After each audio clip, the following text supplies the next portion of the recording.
ಈರುಳ್ಳಿ, ಮೆಣಸಿನಕಾಯಿ, ಟೊಮೊಟೊ, ನಿಂಬೆಹಣ್ಣು, ಕೊತ್ತಂಬರಿ ಸೊಪ್ಪನ್ನು ಎಲ್ಲವನ್ನು ಚೆನ್ನಾಗಿ ಹೆಚ್ಚಿಕೊಂಡು ಒಂದು ತಟ್ಟೆಯಲ್ಲಿ ಇಟ್ಟುಕೊಳ್ಳಬೇಕು. ತದನಂತರ ಅವಲಕ್ಕಿಯನ್ನು ತೆಗೆದುಕೊಂಡು ಒಂದು ಪಾತ್ರೆಯಲ್ಲಿ ಹಾಕಿಕೊಂಡು ನೀರಿನಲ್ಲಿ ಚೆನ್ನಾಗಿ ತೊಳೆದು ನೀರನ್ನು ಹೊರಗಡೆ ಚೆಲ್ಲಿ ತದನಂತರ ಮತ್ತೊಮ್ಮೆ ನೀರನ್ನು ಹಾಕಿಕೊಂಡು ಅವಲಕ್ಕಿಯನ್ನು 5 ನಿಮಿಷ ಕಾಲ ನೆನೆಯಿಡಬೇಕು. ತದನಂತರ ನೆನೆಟ್ಟ ಅವಲಕ್ಕಿಯನ್ನು ಬೇರ್ಪಡಿಸಿ ಒಂದು ತಟ್ಟೆಯಲ್ಲಿ ಇಟ್ಟುಕೊಳ್ಳಬೇಕು.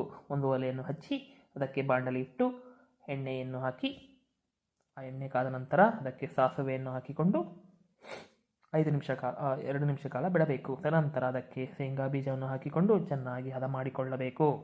ಒಮ್ಮೆ ಶೇಂಗಾ ಬೀಜವು ಕಂದು ಬಣ್ಣಕ್ಕೆ ಬರತಕ್ಕ ನಂತರ ಮೆಣಸಿನಕಾಯಿ ಅನ್ನು ಹಾಕಿಕೊಂಡು ಬಾಡಿಸಿಕೊಂಡು ತದನಂತರ ಈರುಳ್ಳಿ, ಟೊಮೊಟೊ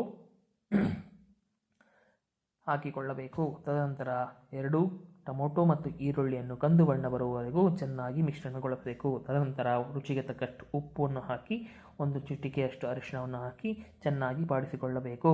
ಬಾಡಿಸಿಕೊಂಡ ನಂತರ ಅದಕ್ಕೆ ನೆನೆಸಿಟ್ಟ ಅವಲಕ್ಕಿಯನ್ನು ಹಾಕಿಕೊಂಡು ತದನಂತರ ಅವಲಕ್ಕಿ ಹಾಕಿದ ನಂತರ ಅದಕ್ಕೆ ಕೊತ್ತಂಬರಿ ಸೊಪ್ಪನ್ನು ಮತ್ತು ಕಡಲೆ ಪುಡಿಯನ್ನು ಹಾಕಿಕೊಂಡು ಅದರ ನಂತರ ನಿಂಬೆಹಣ್ಣು ಹೆಚ್ಚಿಟ್ಟುಕೊಂಡ ನಿಂಬೆಹಣ್ಣು ರಸವನ್ನು ಹಾಕಿಕೊಂಡು ಚೆನ್ನಾಗಿ ಗೂರಾಡಿ ನಂತರ ಸವಿಯಲು ಸಿದ್ಧ.